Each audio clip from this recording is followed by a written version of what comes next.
Hello friends, welcome to my YouTube channel. आज हम लोग जीन पियाजे के सिद्धांत से संबंधित 30 मोस्ट इम्पॉर्टेंट क्वेश्चन कंप्लीट करेंगे जो बार बार रिपीट होकर एग्जाम में पूछे जा रहे हैं। और अगर आपको वीडियो अच्छा लगे तो चैनल को सब्सक्राइब करें, वीडियो को लाइक करें, कमेंट करें। चलिए देखते हैं अभी आपसे यहाँ पे क्वेश्चन पूछा गया है।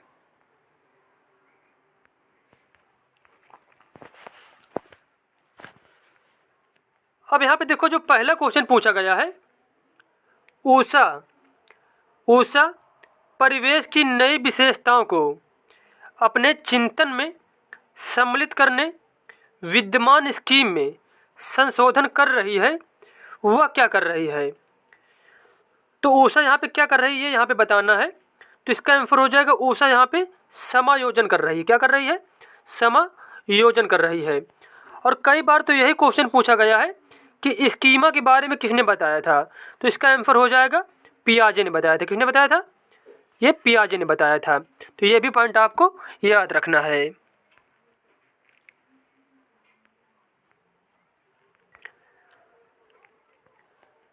अब देखो, यहाँ पे बताया गया है, पियाजे के अनुसार जब कोई बालक प्राप्त नई सूचनाओं को संशोधित करके पूर्व ज्ञान के स्थान पर प्रयोग करने लगता है तो यह प्रक्रिया समायोजन कहलाती है। तो ये भी आपको याद रखना है। यहाँ पे परिभाषा दे दी जाएगी, फिर पूछा जाएगा जीन पियाजे के अनुसार ये क्या है। तो इसका आंसर हो जाएगा यह समायोजन। क्या है? समायोजन है। उसके बाद अगला क्वेश्चन पूछा गया है यहाँ पे, संरचनात्मक दृष्टिकोण के अनुसार अधिगम क्या है। तो संरचनात्मक दृष्टिकोण के अनुसार अधिगम क्या है? तो इसका आंसर हो जाएगा, एक सक्रिय एवं सामाजिक प्रक्रिया है। अधिगम क्या है? एक सक्रिय एवं सामाजिक प्रक्रिया है।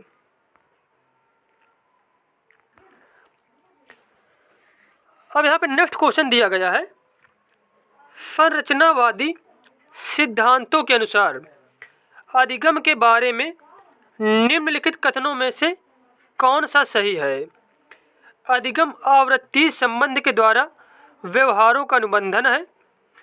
अधिगम सक्रिय विनियोजन के द्वारा ज्ञान की संरचना की प्रक्रिया है। अधिगम पुनरुत्पादन एवं स्मरण की प्रक्रिया है।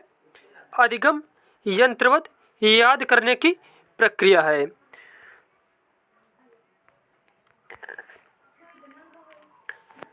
तो अब यहाँ पे इस क्वेश्चन का आंसर हो जाएगा कि संरचनावादी सिद्धांत के अनुसार अधिगम क्या है? तो अधिगम सक्रिय विनियोजन के द्वारा ज्ञान की संरचना की प्रक्रिया क्या है? ज्ञान की संरचना की प्रक्रिया है। तो यहाँ पे बी ऑप्शन जो है बिल्कुल ही सही हो जाएगा।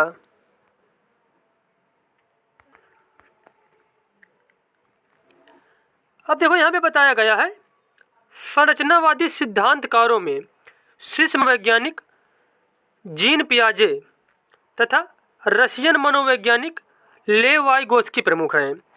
अब देखो, यहाँ पे एक क्वेश्चन तो यही बन जाएगा कि जो है जीन पियाजे किस देश के मनोवैज्ञानिक हैं। तो इसका आंसर हो जाएगा, स्विस का मतलब स्विट्जरलैंड के मनोवैज्ञानिक हैं। और जो वाइगोत्स्की हैं, यह कहाँ के मनोवैज्ञानिक हैं? ये रशियन मतलब रसिया के मनोवैज्ञानिक हैं। और दोनों लोग ही क्या हैं?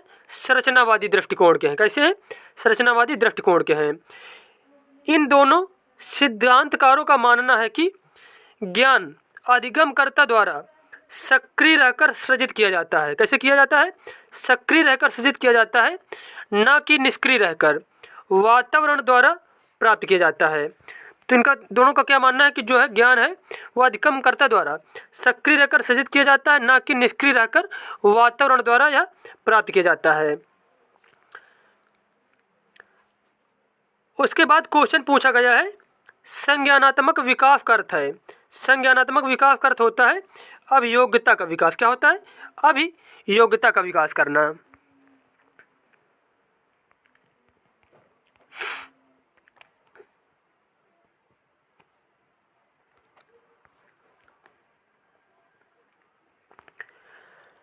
अब देखो, यहाँ पे बताया गया है, संज्ञानात्मक विकास का संबंध बालक के अभियोग्यता के विकास से है, जो मुख्यतः बौद्धिकता से संबंधित होता है। यह किसी समस्या को समझने, सीखने, तर्क करने, सोचने और समझने की क्षमता के विकास को संदर्भित करता है।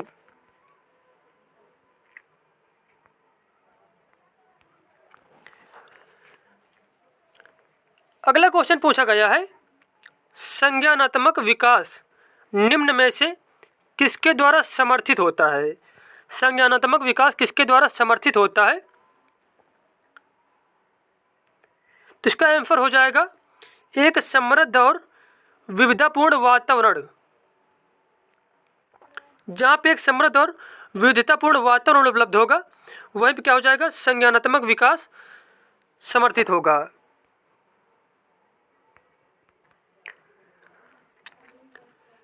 अब अगला क्वेश्चन यहाँ पे पूछा गया है, पियाजे के सिद्धांत के अनुसार निम्नलिखित में से कौन सा व्यक्ति के संज्ञानात्मक विकास को प्रभावित नहीं करेगा?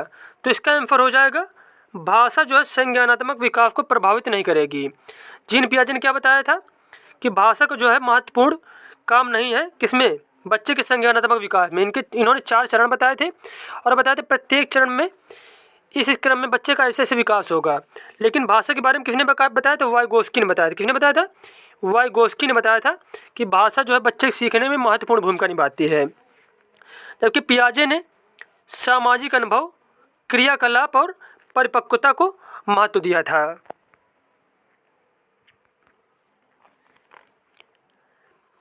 नेक्स्ट क्वेश्चन है यहाँ पे, निम्नलिखित में से कौन सा कथन सत्य है? शिक्षक द्वारा प्रश्न पूछना संज्ञानात्मक विकास में बाधक है। विकास और सीखना समाज सांस्कृतिक संदर्भों से अप्रभावित रहते हैं। शिक्षार्थी एक निश्चित तरीके से सीखते हैं।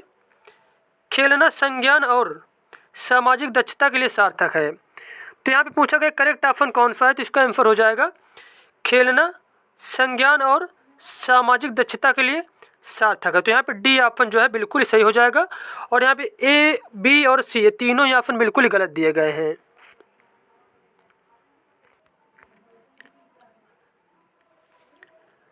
अब देखो यहाँ पे जो बहुत ही ज़्यादा इनमें से जो डिफिनेशन यहाँ पे बताई गई, यहाँ पे बहुत सी जो बेकार चीज़ें बताई गई बार बार रिपीट हो रही हैं। ठीक है, तो यहाँ जो इंपॉर्टेंट फैक्ट है वो आपको बता दिए जा रहे हैं। अब अगला क्वेश्चन जैसे पूछा गया है, वह कौन सा स्थान है जहाँ बच्चे के संज्ञानात्मक विकास को सबसे बेहतर तरीके से परिभाषित किया जा सकता है? तो इसका आंसर हो जाएगा विद्यालय एवं कक्षा पर्यावरण।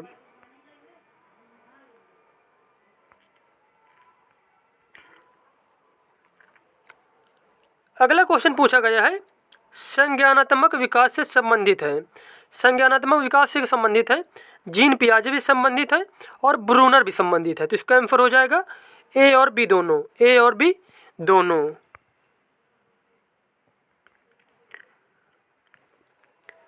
नेक्स्ट क्वेश्चन यहाँ पे पूछा गया है, बच्चों में संज्ञानात्मक विकास किसका परिणाम है? बच्चों में संज्ञानात्मक विकास किसका परिणाम है? तो इसका आंसर हो जाएगा आनुवांशिकता और वातावरण की पारस्परिक क्रिया का। आनुवांशिकता और वातावरण की पारस्परिक क्रिया का जो है परिणाम होता है संज्ञानात्मक विकास।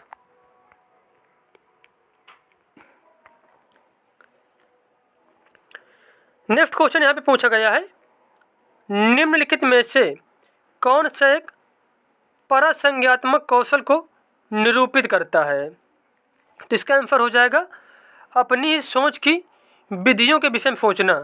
अपनी ही सोच की विधियों के विषय में सोचना जो है परासंज्ञानात्मक कौशल को निरूपित करता है।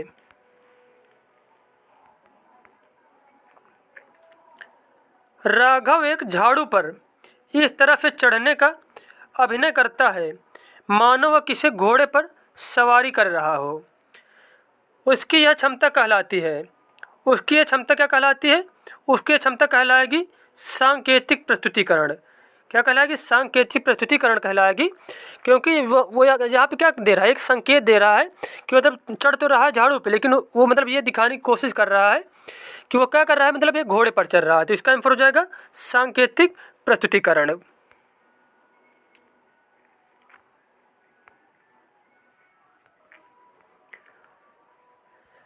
नेक्स्ट क्वेश्चन यहाँ पे पूछा गया है, जीन पियाजे के संज्ञानात्मक विकास के सिद्धांत से कौन सी अवधारणा संबंधित नहीं है।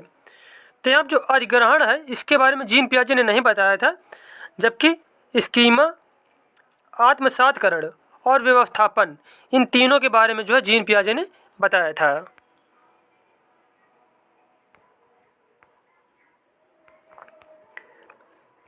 अब देखो यहाँ पे जान लेते हैं कि स्कीमा, आत्मसातकरण और व्यवस्थापन क्या होता है।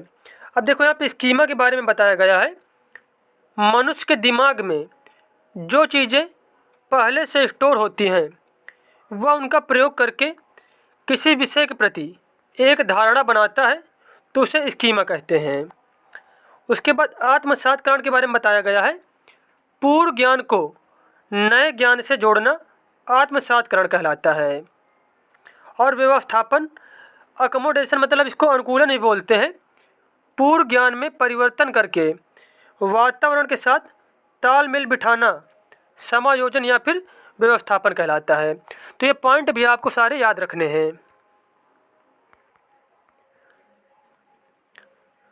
नेक्स्ट क्वेश्चन यहाँ पे पूछा गया है, पियाजे द्वारा दिए गए संज्ञानात्मक विकास के सिद्धांत में निम्नलिखित में से कौन सा विकास का प्रमुख काल नहीं है। तो यहाँ जो चक्रीय चरण दिया गया है इसके बारे में पियाजे ने नहीं बताया था, जबकि संवेदी प्रेरक स्थिति, पूर्व संक्रियात्मक स्थिति और औपचारिक या फिर इसको ही अमूर्त संक्रियात्मक अवस्था बोलते हैं। और एक कौन थी, वो थी मूर्त संक्रियात्मक अवस्था। कौन सी? मूर्त संक्रियात्मक अवस्था। इन्हीं चारों अवस्थाओं के बारे में जीन पियाजे ने बताया था।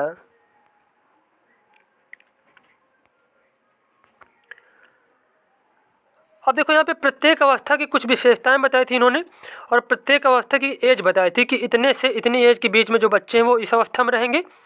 जैसे यहाँ पे संवेदी परक अवस्था या फिर इसको संवेदी गामक या फिर इसे ही इंद्रिय गामक अवस्था बोलते हैं। तो इसकी एज जो होती है वो होती है जन्म से 2 वर्ष।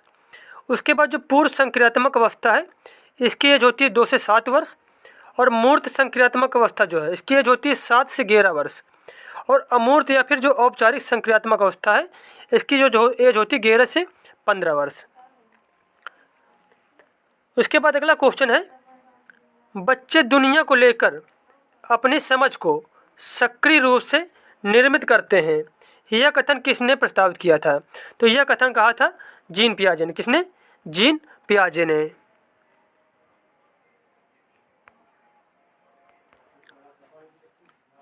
अब यहाँ पे देखो फिर से वही क्वेश्चन रिपीट हो गया है, बच्चे दुनिया के बारे में अपनी समझ का सृजन करते हैं, इसका श्रेय है पियाजे को। किसको जाता है? पियाजे को श्रेय इसका जाता है।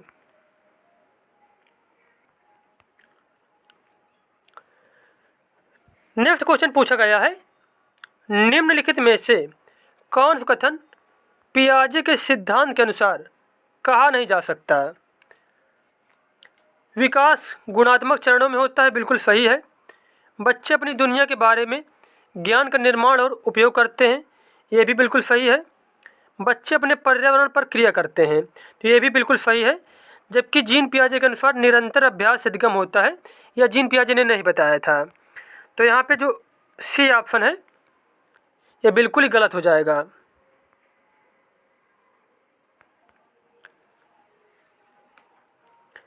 अगला क्वेश्चन आपसे पूछा गया है यहाँ पे 18 नंबर, जीन पियाजे के अनुसार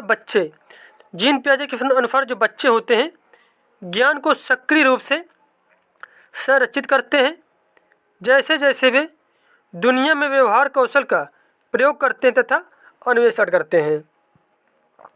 इसका क्या आंसर हो जाएगा कि बच्चे जो होते हैं जैसे जैसे दुनिया में व्यवहार कौशल और अन्वेषण का प्रयोग करते हैं वैसे वैसे वो ज्ञान को क्या करते हैं? संरक्षित करने लगते हैं।